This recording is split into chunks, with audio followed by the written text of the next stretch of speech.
Time to start.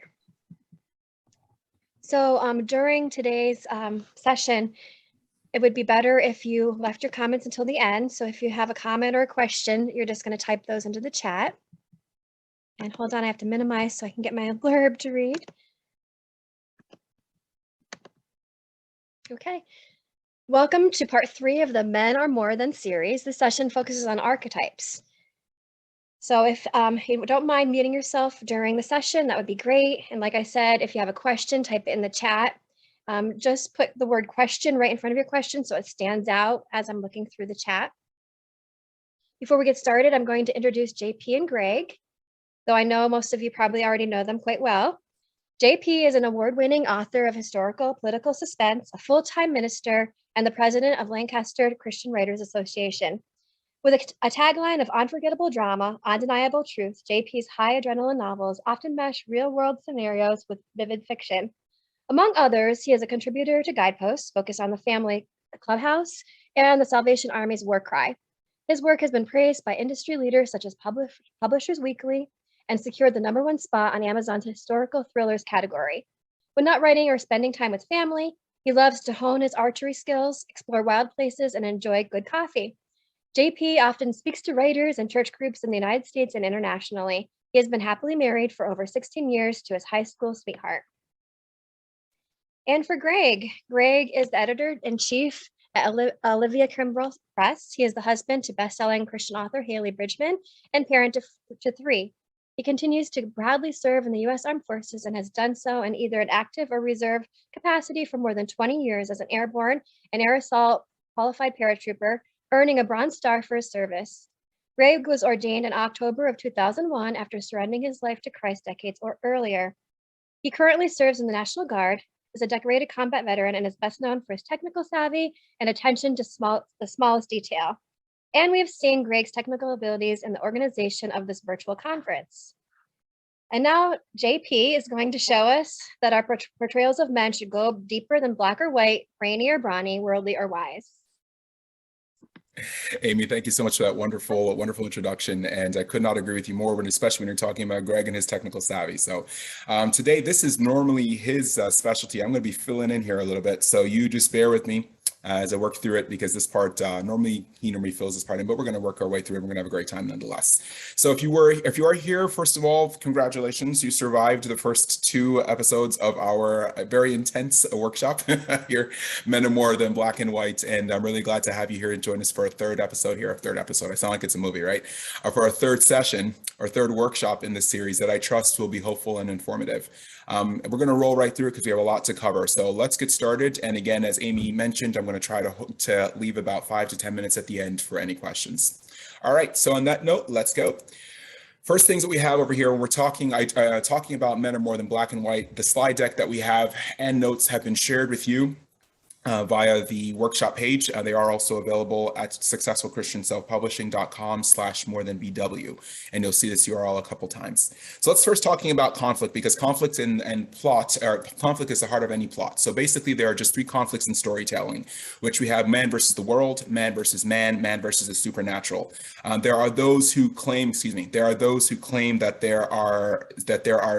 me go back and restate that. There are 3 types of conflict in storytelling: man versus the world, man versus man, man versus the supernatural.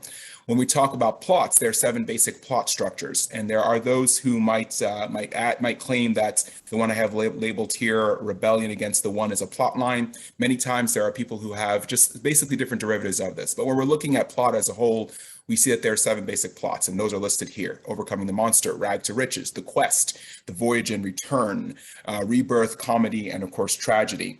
So when you're looking at these over here, we think that we see the general progression of a plot, where you start with your arc, as we are pretty all probably familiar with. You start with your exposition, then we go to our rising action, where the tension is getting stronger.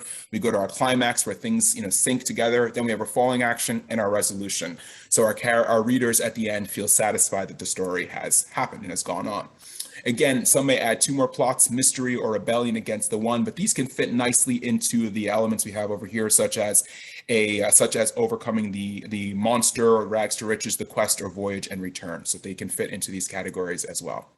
Now, when you're looking here at this idea about plot and conflict, we see that we need to have an extraordinary character-driven story or manuscript in order for our book to actually make a difference. At the time this was taken, which was, this information was gathered in 2019, Amazon at that time was willing to share how many books they had, and they were willing to share they had 42 million new paperbacks written in English, but the number changes daily. Today, you would not be able, at least as far as I'm aware, to get an accurate number from Amazon as to how many books there are on there. So we want to write as authors, as Christian authors, we want to write stellar books that are actually making a difference and getting people to talk about our novel, talk about our fiction or nonfiction story.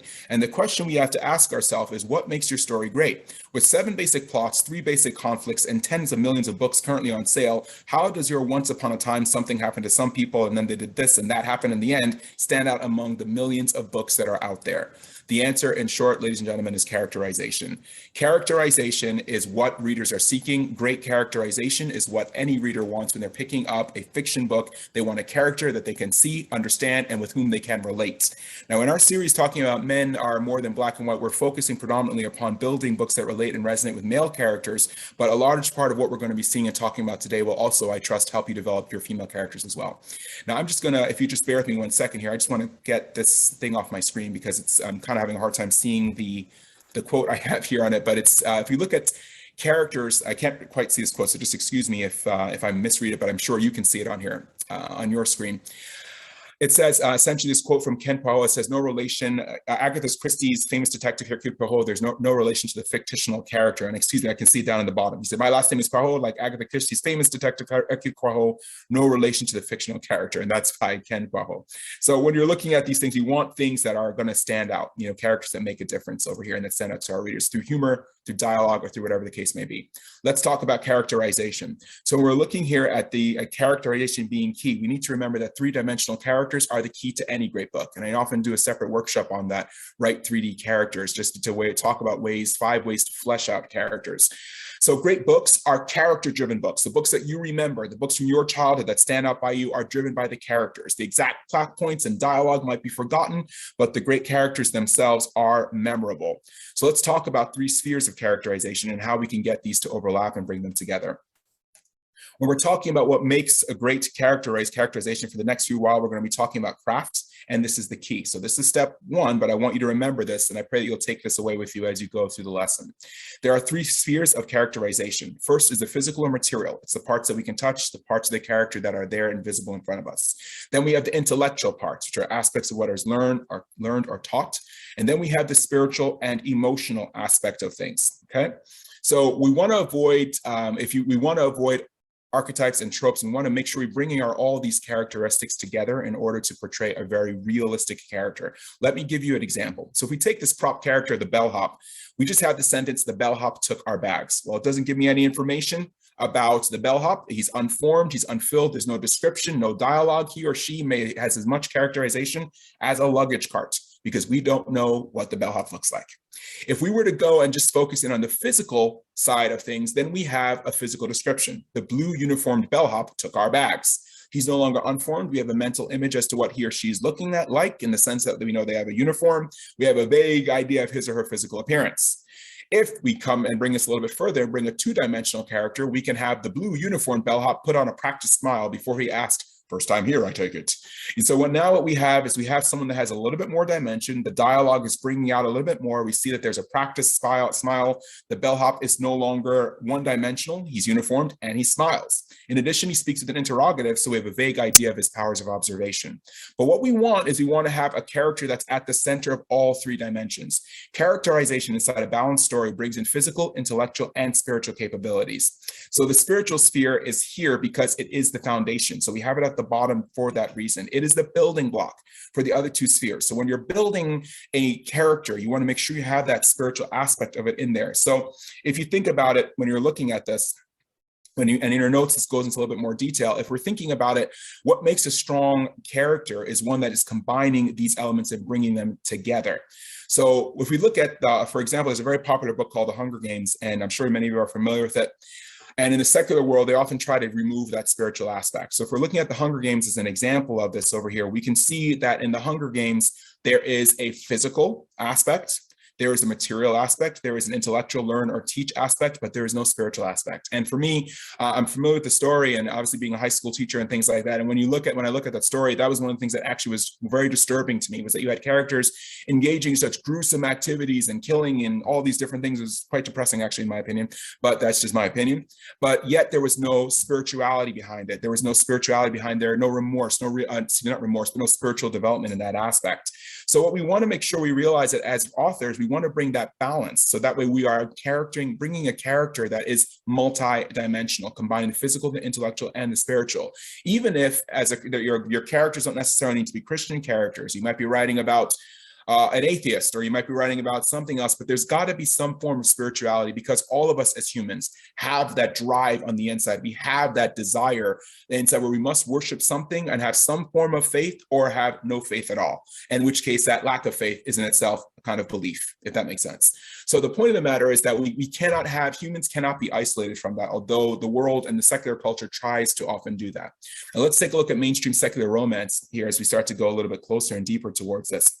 Mainstream secular romance lacks genuine emotion and spirituality, and overemphasizes physicality. So there's a huge physical feature aspect here. And I mentioned this in my earlier segment, where you've got so much focus on the guy being so overly romantic, or his physical appearance, the sexuality of him or of her, of the girl, that, we're constantly focusing in on this, and there's very little room for intellectual connections. I love my wife with all my heart. We've been married for 17 years this year. We've been through everything together, and that you can probably imagine. And in this kind of life, you realize that when you have a lasting, committed relationship, it's not all physical. Okay, so when we're writing that in our books, we don't want to overemphasize the physical. We want to make sure we're keeping that balance, that the relationship, if it's supposed to be a good, strong, healthy relationship between the man and the woman, that there's an appreciation for each other's intellect, there's appreciation for each other's spirituality, etc. as well. Mainstream secular romance emphasizes the physical, does not put much emphasis on the intellectual.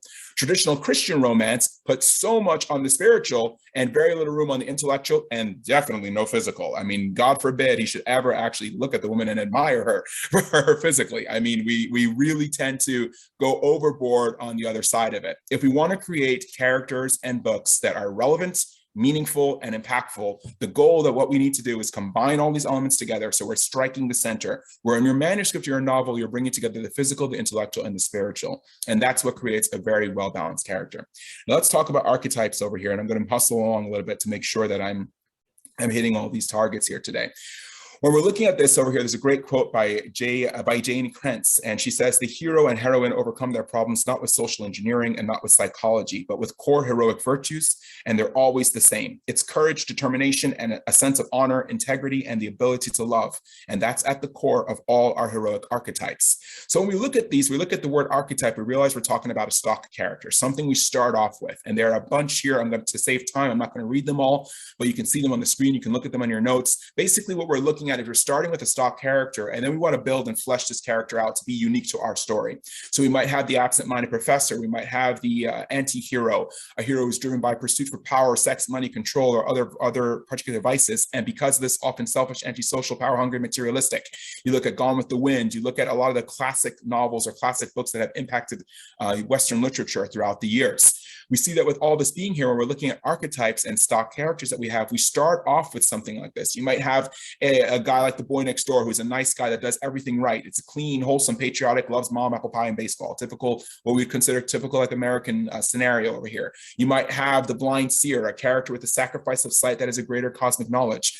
You can think about Tiresias from the epics of the past. There are just so many characters that carry on and on. These archetypes and stock characters are what we're starting off and building with. However, we don't want it to be what we end up with, okay? So again, I have here in your notes, etc., a bunch of archetypes which are useful for you if you're looking at building and developing your characters. You can start off with something like what we have here. Start off with something that's like one of the examples that's expressed here, and there are over 104 of them that we typically see, and then you start to build and make them your own. So when we have something like this, for example, Atticus Finch from To Kill a Mockingbird, one of them is the father figure, a man who showcases authority yet has a pure heart and will do all he can to protect those he loves and watches over. So we have a couple different ones that we have over here. throughout this. Now, as we're looking at these archetypes, etc., that we have over here, I'm just going to skip through this to get to what the next segment we have. We often have sometimes what our problem is where readers become bored with a novel or a novel stops being as impactful is when our archetypes or our characters, we combine 2 or 3 of these and we don't leave any room for personal individual development or characterization. This one particularly bothers me. I met a kid who's mentally or socially disabled, dependent and sometimes draining on others around them at times, often autistic. We have these things that are often described, not that we shouldn't have these characters, definitely should, but you tend to have an overabundance of these things. When we combine 2 or more of these archetypes, we tend to get a character that is not essentially as impactful because it's just rote, it's just tripe, that we've had it over and over. We've seen it over and over again. Okay, so but they are great starting blocks, great places to start, great places to start building your story. And we've highlighted some of these over here that are designed to help you so you can actually start with them and know where to go.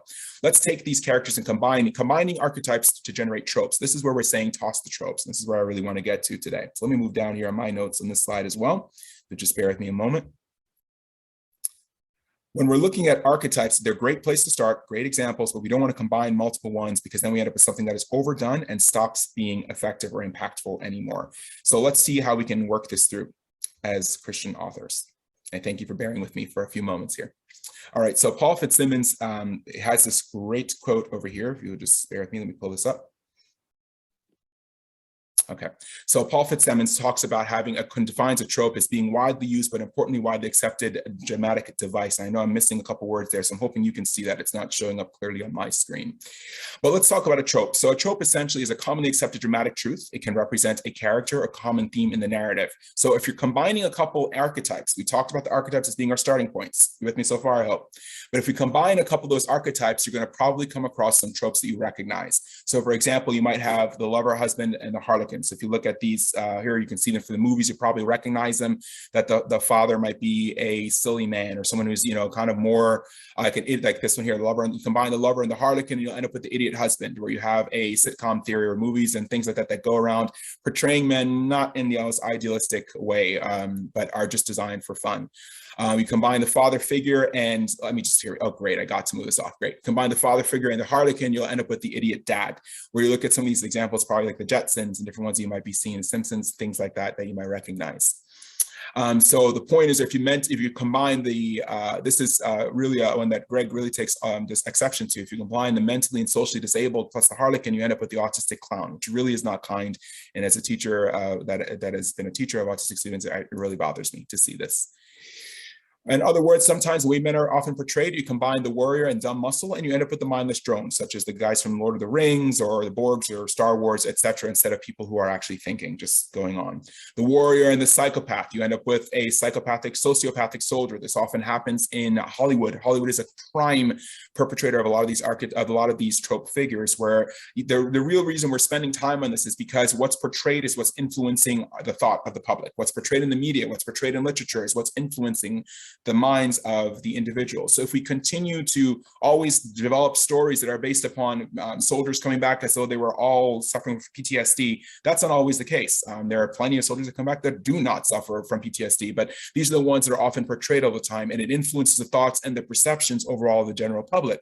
So we want to be very careful when we're writing to make sure that we're creating characters that are not just typical or tropish characters. The warrior and the warrior archetype combined with the wildly insane, you come up with the crazy vet. And if you look at these, I'm sure you recognize some of these characters from popular movies as well.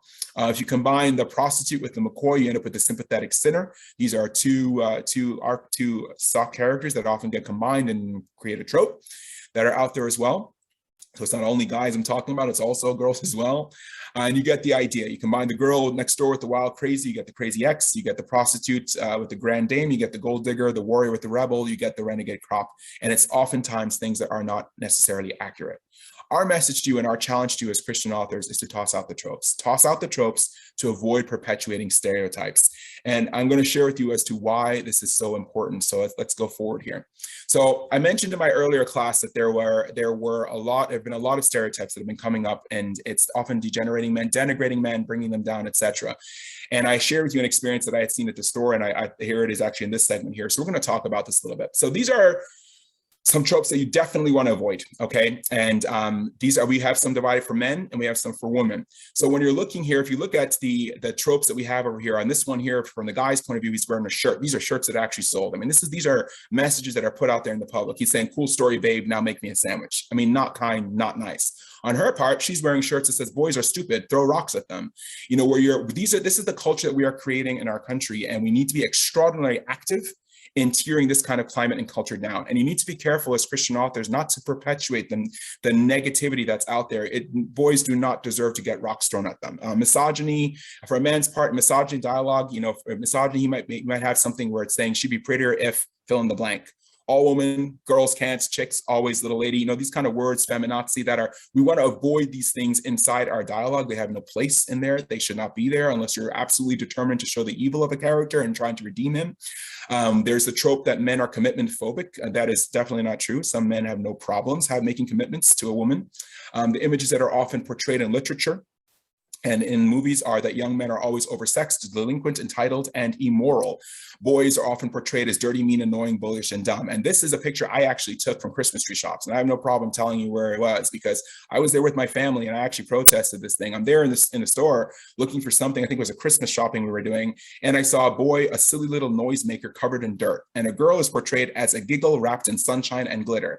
This kind of division, this kind of negative I don't really know the right word to call it, but this kind of anti-misogyny, whatever, or basically tropes that are being reinforced is unacceptable. And it creates a climate where it makes relationship building unsustainable. It affects the classroom. It affects the life and society on a whole. For women and for girls, misandry, that's the word. The idea of that women should be mansplaining and having what we call monologue. And he had a man term or man-interrupting and toxic masculinity that we don't need to listen to. There's no need for respect for men. All men, boys can't, men always, men can't possibly understand. There's the idea that women and girls are desperate for commitment, which is certainly not true. And we want to make sure we're not portraying or perpetrating that in our writing as well. There's the idea also sometimes that are portrayed that all young women should be or are anti-male, disrespectful, selfish, and promiscuous. There are so many women that aren't following those patterns, and we want to encourage those kind of positive lifestyles and discourage the negative. There's the idea that girls are angelic, clean, sweet, smart, fair, and just, while boys are dirty, mean, annoying, bullying, selfish, and dumb. And if you've ever taught high school, you know that girls are not always angelic, clean, sweet, smart, fair, and just, because it simply isn't true. Sometimes they are, sometimes they aren't. Let's talk about tropes to avoid in terms of racism. Tropes to avoid, I'm not going to read everything on the screen, but tropes to avoid over here, if you're looking at for tropes that are often commonly placed out there for the Asian people group, is the idea that the Oriental is the Oriental criminal and our political mastermind. We have what's called yellow face. East Asian characters are portrayed by actors of other races, that are not Asian and are not authentic to the role, but through makeup, they're given the appearance of an East Asian person. There's a trope that's portrayed that Asian speaking English, and it's a common stereotype. We talked about this in dialogue, which is highly disrespectful and should not be done. There's the idea that all Asian cultures can be interchanged, and that's just simply not correct. There's the idea of the mighty whitey mellow yellow, that a white male in a relationship with a disadvantaged or submissive Asian woman. You want to avoid bringing these things into your novels or your dialogue. There's the idea of the Asian and the nerdy, that you have good students, all Asians are good students and they come from good families, they don't have any economic problems. Again, we want to avoid these tropes that are out there and bring forth balance and truth in our story. We have the idea that all Asians are martial arts experts. Almost every movie, he's got Kung Fu under his belt, things like that. And so there are a couple things like that. Stereotypes about the Asian people were particularly common in the 60s. There began to be studies that were coming forth that began to address this and bring this idea up. And if you look at the charts below, you can see how these different tropes, according to this GitHub, et cetera, here, movie tropes, you can see how these tropes, the frequency of the way they've been used throughout the years, throughout the decades. And it's not done yet. I mean, we still have these all over. So we want to be very careful not to perpetuate these as well. If you look at some of these over here, we see that Scarlett Johansson acted in the live action film Ghost in the Shell, not Asian, but movies tend to perpetrate these things, and we want to be very careful about that. Okay. When it comes to Germans, just to break it out, a lot of times Germans are often the common stereotype is that Germans portrayed in movies since the year 2000s continue to portray them as all being Nazis, and that's definitely not true. So you want to make sure that you are avoiding, even in terms of our characteristics, that they operate with military precision and efficiency at all times. People are different. You might be born to a certain race or ethnic group or whatever, but we're different in individuals on a whole. For the United Kingdom, tropes to avoid, we see that James Bond aside, British characters seem to be a great villain choice. They had the idea that they're portrayed as being arrogant, uptight, and have a classic posh accent. We had the idea that they are mean, especially to small animals. And you think about Oliver Twist over here. So you want to make sure that you are not perpetuating these things as you're going through it. Russians are often portrayed as being hard-fighting, heavy-drinking, manly, boorish, that they lead hard lives, often in poverty. Even with all that's going on in the world right now, we want to make sure that when we're portraying and writing, we're doing justice and focusing on the individual, not just focusing on tropes that have gone on overall. This one's very relevant to me. Tropes to avoid in terms of Black race. Black men are often portrayed in literature and Hollywood as being hyper-masculine. We are often portrayed as being scary, as angry. And I will tell you on a personal level, there's always this feeling that you have to rise above, that you have to prove yourself consistently, to be honest, consistently to be true. And that's something I live with, and many Black people live with all the time in the Black community, is that we always have this feeling that we have to actually go out of our way to work harder than everybody else, to prove ourselves, to be upfront and honest, etc. And it shouldn't be that way. I think that all of us should be judged as individuals and reflected as individuals in what we do, not just the color of our skin. But tropes, one of the reasons this is an issue is because the way that that races have been portrayed in Hollywood and in literature, that people, we don't realize how much movies influence our minds. And I've often said that, the influence that one movie can hold in an hour might take 20 years to undo. I remember walking into a store just the other day, true story. I was walking into a store to deliver a package for something around Christmas time, and I was just dropping something off, and I think it was actually some books. And I walked into the store. I live in a very rural white, I'm definitely the minority in a lot of different ways.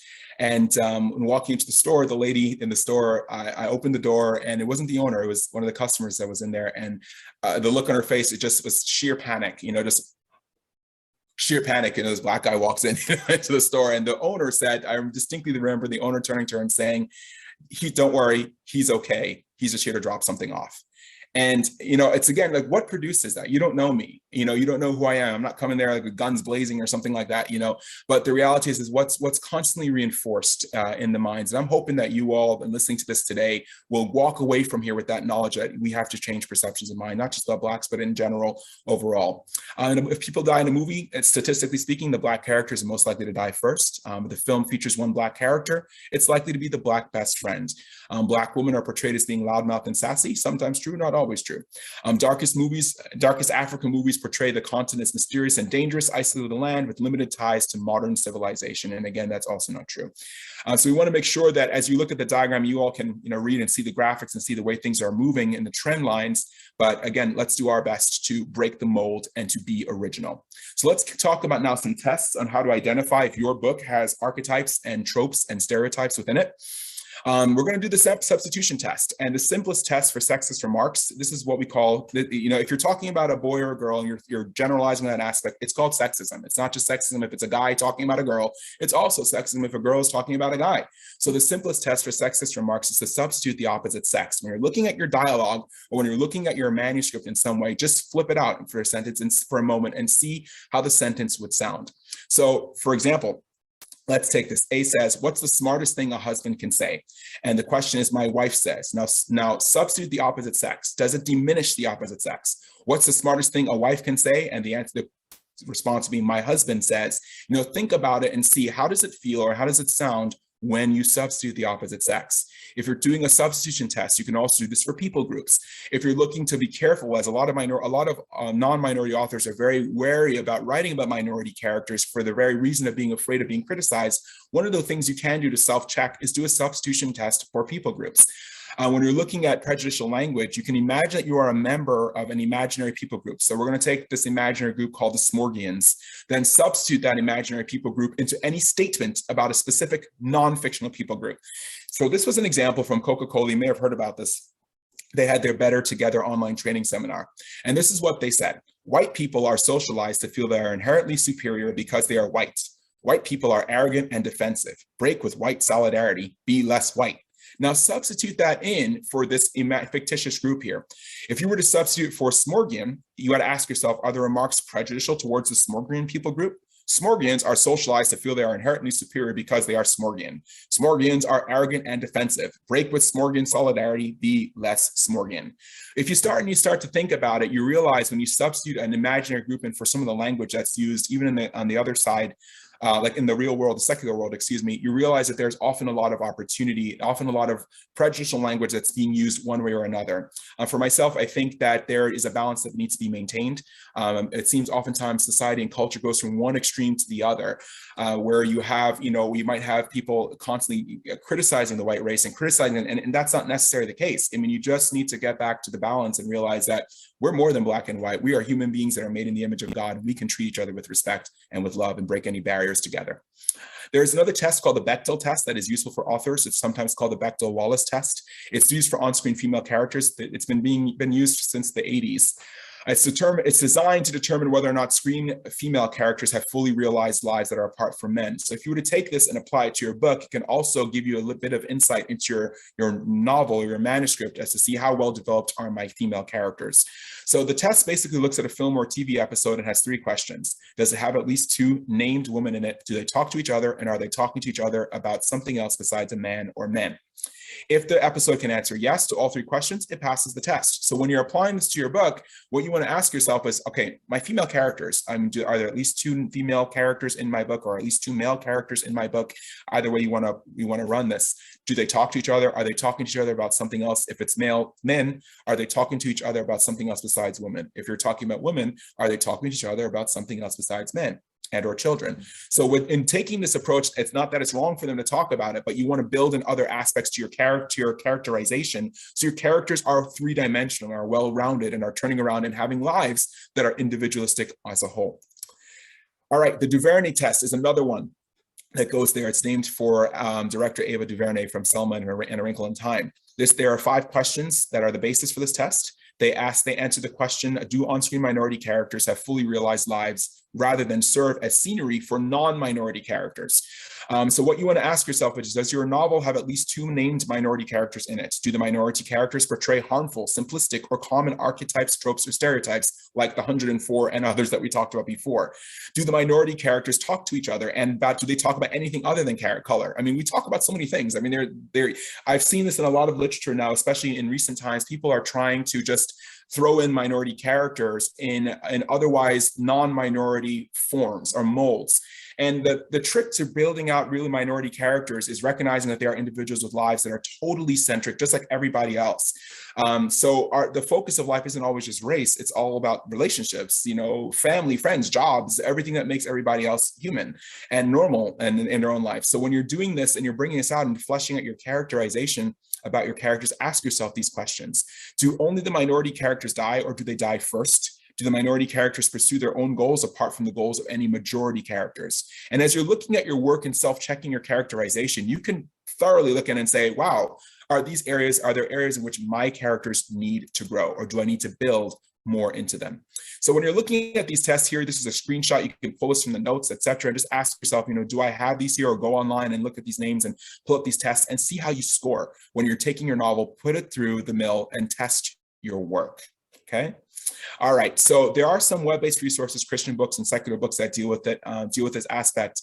Some of the resources we have are from Focus on the Family, God's Design for Marriage. There's some links here as well. Writing Tip to Handle Race. I'm moving into a whole nother presentation myself called Write Race with Grace. Basically to help bring these things out. Some Christian books, The 5 Love Languages by Gary Chapman is a great book that I've used at a lot of marriage seminars to help couples and things like that as well. Romancing Your Husband by Deborah Wright Smith is one that's made a huge impact in my own personal marriage. For Men Only by Shanti Feldhahn. There are just so many different aspects of these. And you might think, well, these are about love and marriage, but the reality is that when you're talking about relationships are at the center of what make us human. So when you're talking about relationships and building those aspects into the lives of your character, you're going to turn around and find that you're building multidimensional. Okay, they're going to become more multidimensional. Okay, so we're going to keep moving through here. And I think we actually have some time here now for questions. So I'm going to pause here and open it up and to the floor to you.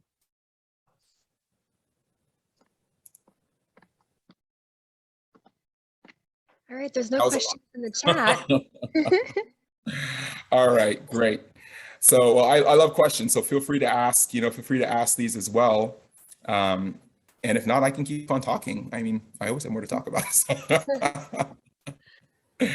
Well, okay, on that note, so let me share with this here as well. So when you're looking at your book, I don't have a PowerPoint slide on this, but when you're looking at your novel, there's something you can look and ask yourself, do we am I play truth or trope? Ask yourself over here, can you recognize some of the most common misleading male tropes and determine if they represent accuracy? Or they represent men accurately? And so what you want to do is when you're looking at movies and looking at things like that as well, ask yourself, when you're looking at it, are we portraying is what I'm seeing, think critically. When you're watching a movie, you're reading a book, think critically and say, is what I am seeing accurate, or is it just perpetuating an existing stereotype? When you do that and you take that approach to yourself, it's looking at your own work, because I'm hoping that one of the things you guys will take from this conference is a boldness and a courage to actually turn around and write about minority characters or different things like that.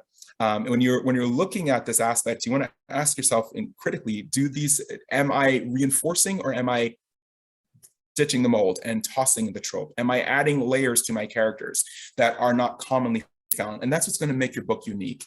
For myself personally, I had to go back recently and just rewrite a whole big segments of a novel I've been working on, because I found, and hearing it back from my editor, I found that I wasn't actually myself delving enough into the community feel of my black character.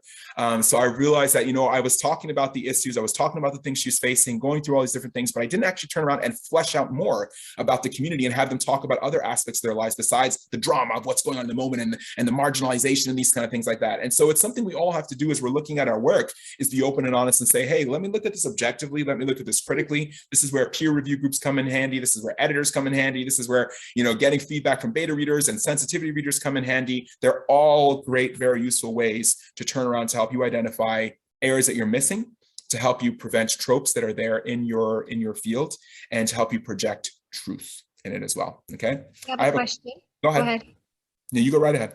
Nonfiction writing may not deal with developed characters, yet what writing issues demonstrate the issues that you point out in these sessions that men may sense in the prose?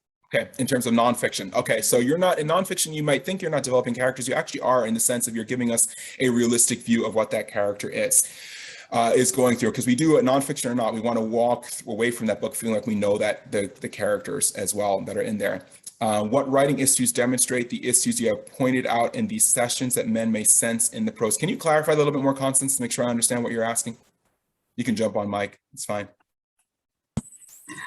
I'm thinking about writing, say, like from a creative nonfiction perspective, and speaking about the spiritual struggles that people have, but being sensitive to, you just don't want to approach it as a woman would.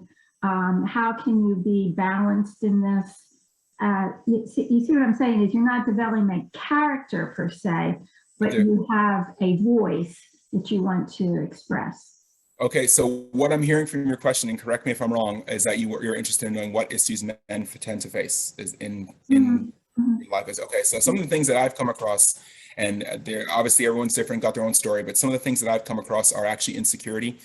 Men a lot of times face insecurity, especially at different areas, stages of life. Like when you start to get in your midlife years and the 40s, and sometimes you're not physically able to do some of the things you used to do easily or well. It can definitely dampen your esteem for yourself, or because you're challenged by that aspect of, whoa, I used to do such and such and such, or people used to look at me in such and such a way, and maybe you can't physically carry that load anymore or do that anymore. So that can be an issue.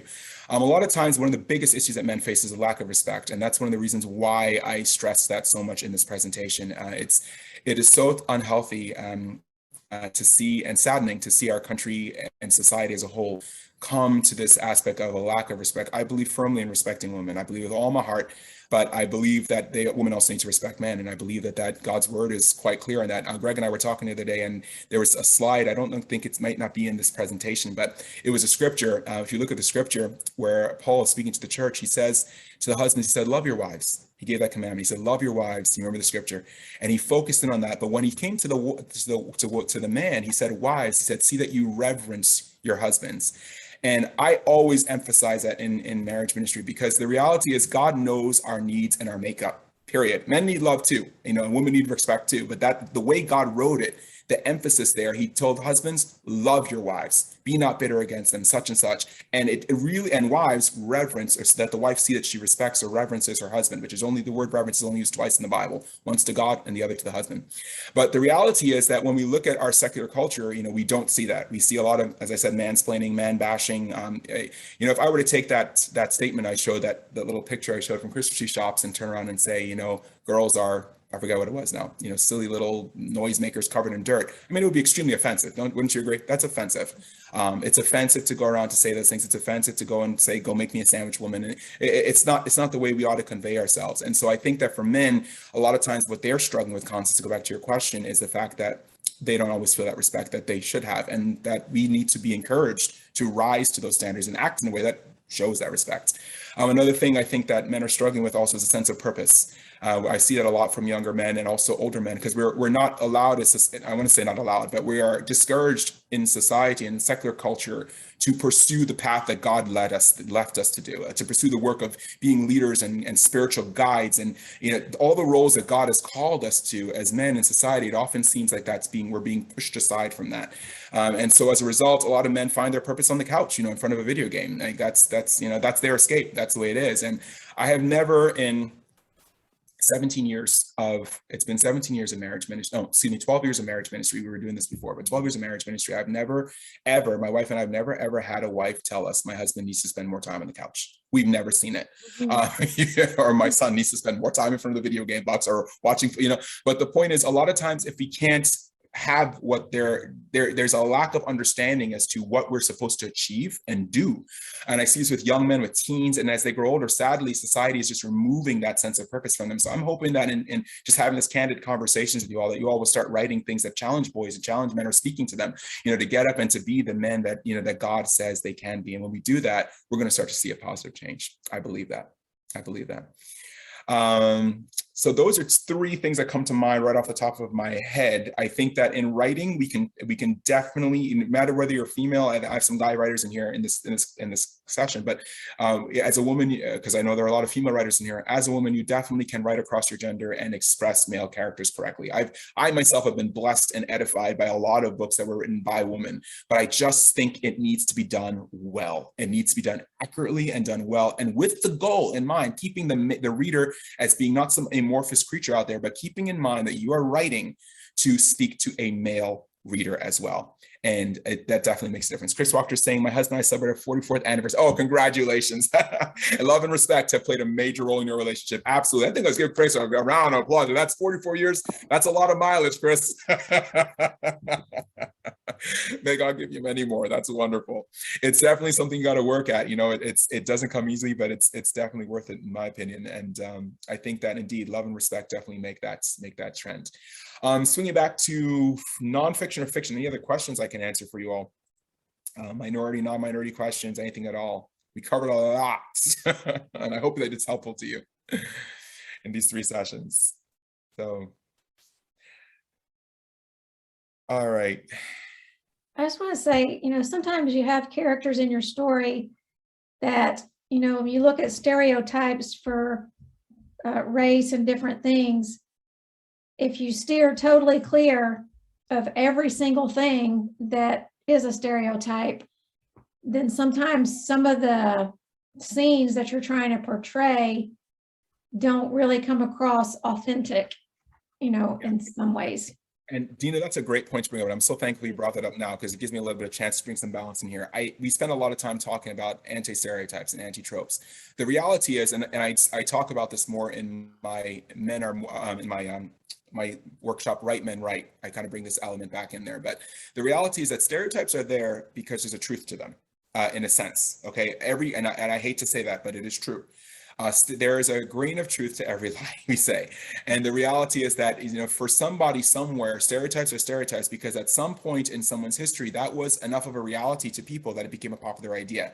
The problem is that the stereotypes are overdone, and the stereotypes are not all encompassing. There are a lot of differences on the inside of it. So So just to give a real life example, so you might see, I'm not saying you can never have a black character that doesn't commit a crime. I mean, all black people are not angels. There are good ones and there are bad ones. There are good Asians and bad Asians. There are good white people and bad white people. I mean, it's just, it's just the nature of humanity. But what we want to avoid is, I would say, like, if you're going to have, this is the way I kind of encourage writers to go, and you have to do what works best for your plot. Okay. But for what I encourage authors to do is that if you're going to have a minority character that's doing something bad, have a minority character that's doing something really good. Balance it. Because the thing is, it's not you so much. It's not even what you, the author, always have in mind. It's what your readers are going to perceive and the impression they're going to walk away with from your book. And as a teacher, I've been a teacher, as I told you, for a long time. And one of the most hurtful things that ever came across me was when a parent, a white conservative Christian parent, came to me and said, "I'm afraid of you. I'm scared of you because you're black." And I was shocked. Like, that just floored me completely. And it was, it was during a lot of racial tension was going on back in 2020. And it just was, there was the automatic assumption that because I'm black, I'm liberal, and it's like, that really couldn't be further from the truth. But the point of the matter is that it's the perception, and the reality is that because the stereotype has been done so many times in culture and in literature, that's why I'm taking a stand and saying, you know what, be wary of stereotypes. If you must include a stereotype, because you probably will, because again, there's a stock character in there somewhere, just make sure you're balancing it out so you're showing the other side as well, so your reader can walk away from that saying, okay, I get it. There's good, there's bad, this happens, that happens, and we're not pushing them in a direction we don't want to go. Does that make sense, Tina? Yeah, and I think you want to show the growth of a character, because like you're just talking about the woman being afraid. I grew up in Northwest Georgia in the 70s, where I was taught to fear black men, that, they have a chip on their shoulders, and in a heartbeat, they would just pull out a gun and kill us because we're white. And that's what I grew up with. That's sad. So yeah, it is sad. And, learning over the course of my life and meeting various people, you learn that was ridiculous, like, to be taught that. But you have to overcome those things that have been ingrained in you, through your childhood. So to show a character in a book who maybe grew up hearing those things in a racist family, who has to overcome that mindset by meeting, like, my black hero, who is the best guy ever. He's amazing, to meet people like that and to, show that, just like you said, there's good and bad no matter what the color of your skin is. That's right. And I thank you for sharing that. And that's an extremely valid point. And I think that one of the best things I could say about that in reality is, flaw them, make them human. Your character, whether he's minority or whatever, make him flawed as a human being. Here, he has to have his growth, etc. But the reality is, at the end of the day, we want our readers to see that growth in all of us, and we want our readers to grow. So I think that's great. Josh was saying, how do you show the growth of a character, especially spiritual, without sounding preachy? Okay, now, brother, you're gonna have to bring that one to the faculty session, I think, because I don't think I can answer that in 3 minutes. I would tell you my take on it. I'm kind of leery of people saying preachy. I know I'm a preacher, so. But I think you can really show that growth seriously, in all seriousness, show that growth by how they are. The choices, the lifestyle choices that they make. At the beginning, my character Malcolm, at the beginning, he's drinking, he's partying all the time. He's kind of a very extraordinary, irresponsible young man. But then he has this moment after 2.5 books later, whatever. He has this moment where he meets the Lord, and then from that moment on, he becomes grounded in terms, not from that moment on, but through war and struggle and conflict over time. His life decisions become very for my family, protect my family, lead my family, honor, respect, all those things at the end. So his life choices are what actually show the growth and development, not his constantly quoting the Bible and things like that. Because in the end, it's really your life that speaks louder than your words. Does that answer your question? I was just thinking, like, if we create characters, as individuals, then that's going to come out in how we write them. Like my one character in Stone Sovereign, she happens to be a young lady of color. But I mean, she comes from a wealthy family. Both of her parents are professionals. And she's well traveled around the world. And so it's like, that was just the character, the way she came to me. And I didn't try to make or detract from a trope or anything like that. Just that was who she was. Got it. Yeah, we definitely need to take our characters from where they are and bring them to where they ought to be and let them grow and so forth. So that's great. Thank you all so much. All right, we've got to wrap up here. I think we've got 30 seconds left, and I thank you all for being here and putting up with me this time. I was filling in, and hopefully it was helpful. So Great. thank you very much. All right, everyone. God bless, and we'll see you in a few minutes. All right, bye-bye.